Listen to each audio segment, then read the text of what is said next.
Assalamualaikum warahmatullahi wabarakatuh. Pada kesempatan siang hari ini saya hanya berpesan kepada kedua mempelai bahwasannya pernikahan ini merupakan suatu hal yang benar-benar membawa perubahan besar dalam kehidupan manusia dalam segala hal, utamanya dalam urusan ekonomi. Sampai Sayyidina Umar itu berkata, barang siapa menginginkan kaya kok tidak menikah itu aneh. Ajaban liman yuridul hina yaltamis nikah, atau ajaban liman yaltamisu hina lam yaltamis hina bin nikah. Sangatlah aneh bagi orang yang menginginkan kaya namun tidak mau menikah. Ini kalau kita pikir agak aneh juga. Kenapa? Karena namanya orang menikah itu bertambah beban. Memenuhi kebutuhan diri sendiri masih kesulitan. Apalagi bertambah istri, tambah sulit lagi. Apalagi nanti kalau sudah ada anak, tambah sulit lagi. Itu secara logika. Tapi kenyataannya tidak demikian. Fakta yang ada, sebelum menikah itu miskin, setelah menikah itu kaya. Lucu kalau kita pikir, aneh.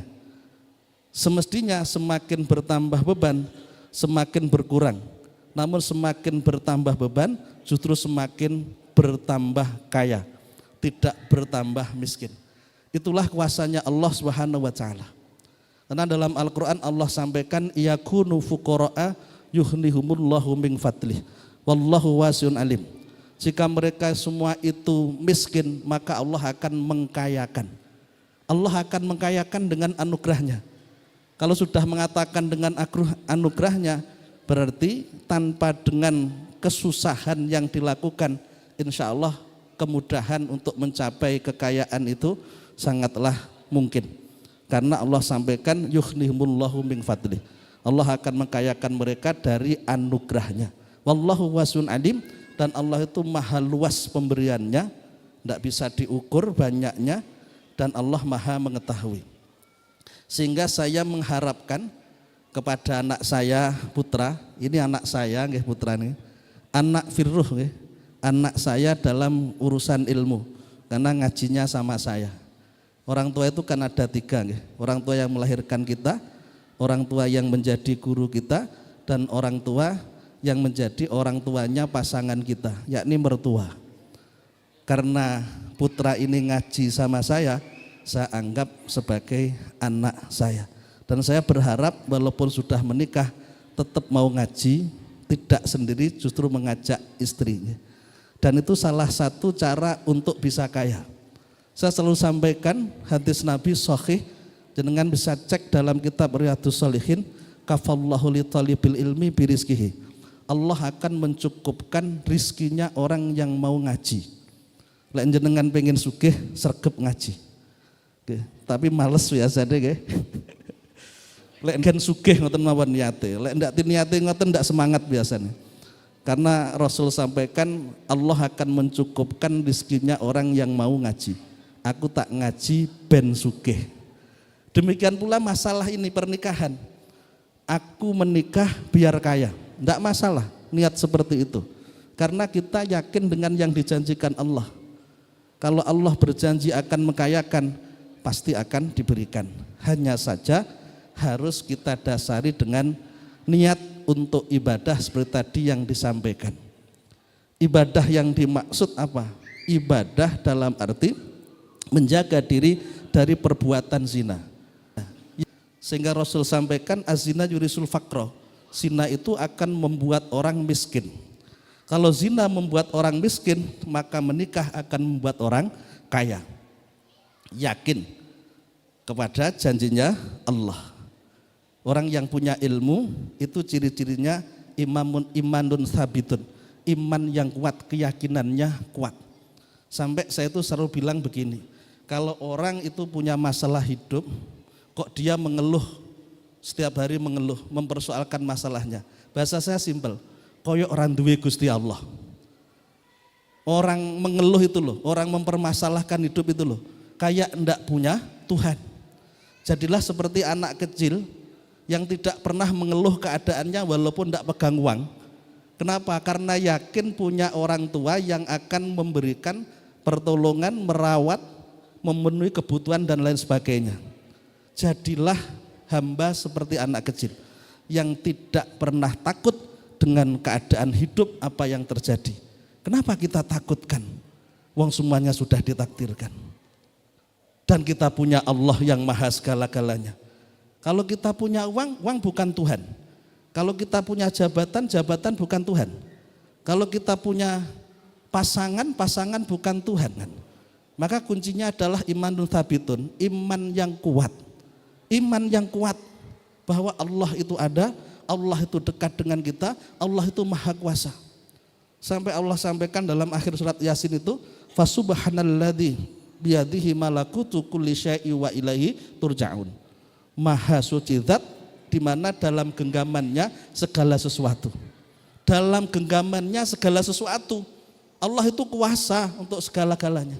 Anda telah melakukan hal yang benar, menghindari adanya perzinahan, dengan menikah Anda pasti akan ditolong oleh Allah Subhanahu wa taala, akan dikayakan oleh Allah Subhanahu wa taala. Harus yakin. Yang kedua, harus adanya niyatun shadiqatun. Apa niyatun shadiqatun? Amalun sholih. Kita harus beramal sholih. Allah sampaikan mayattaqilla jallahu mahraja rizquhu min haitsu la yahtasib. Barang siapa bertakwa akan dimudahkan urusannya dan rezekinya tidak disangka-sangka. Amal sholih, ibadah, sholat jangan sampai ditinggalkan. Sholat jangan sampai ditinggalkan sesibuk apapun. Karena gara-gara meninggalkan sholat hidupnya susah, dan dengan mengerjakan sholat insya Allah hidupnya mudah. Jadi ada ibadah yang harus selalu ditekankan. Saling mengingatkan satu dengan yang lainnya pentingnya menjalankan ibadah kepada Allah Subhanahu wa taala. Pernikahan bukan sebatas di dunia, namun pernikahan berkelangsungan sampai di akhirat. Ning dunyane bersama, di akhiratnya pun juga bersama-sama. Dan yang menjadikan kita bersama adalah ibadah kita, amal solih kita. Kalau satunya beramal solih, satunya tidak, mungkin tidak akan bersama. Suaminya sholat, istrinya tidak sholat misalkan ya. Kemungkinan suaminya ke surga, istrinya masuk neraka. Begitu juga sebaliknya. Harus sama-sama ibadah biar sama-sama masuk surganya Allah. Dan yang ketiga adalah ikhlas. Ikhlas dalam melakukan apapun harus disertai dengan keikhlasan. Kalau kita ikhlas dalam melakukan apapun, pahala yang kita dapatkan sangatlah besar. Rizkinya akan dimudahkan oleh Allah Subhanahu wa taala. Makanya harus terus berusaha memperbaiki diri, berusaha untuk menambah pengetahuan. Tidak boleh merasa cukup, merasa sudah pinter dan lain sebagainya. Masih banyak yang harus kita ketahui, masih banyak yang harus kita pelajari, masih banyak yang harus kita lakukan. Hidup yang singkat harus benar-benar dimanfaatkan dengan sebaik-baiknya. Jangan sampai waktunya disia-siakan kita. Kuncinya adalah tahan nafsu, jangan mudah emosi. Hidup itu tidak seperti yang kita inginkan. Kadang ada sesuatu yang tidak kita inginkan terjadi, yang penting kita mau menahannya. Bahwa semuanya itu memang kehendak Allah yang mana kita harus bisa menerimanya. Satu ungkapan yang disampaikan oleh para ulama, la najata anin nafsi, tidak ada keselamatan dari nafsu illa bil iltija ilallah. Orang tidak akan bisa menahan nafsunya, bisa menahan emosinya kecuali senantiasa bersandar pada Allah Subhanahu wa taala.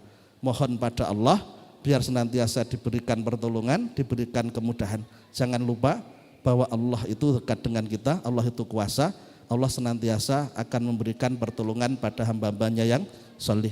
Jadi orang solih, jadi orang baik, jadi orang taat, kunci keselamatan dunia dan akhirat.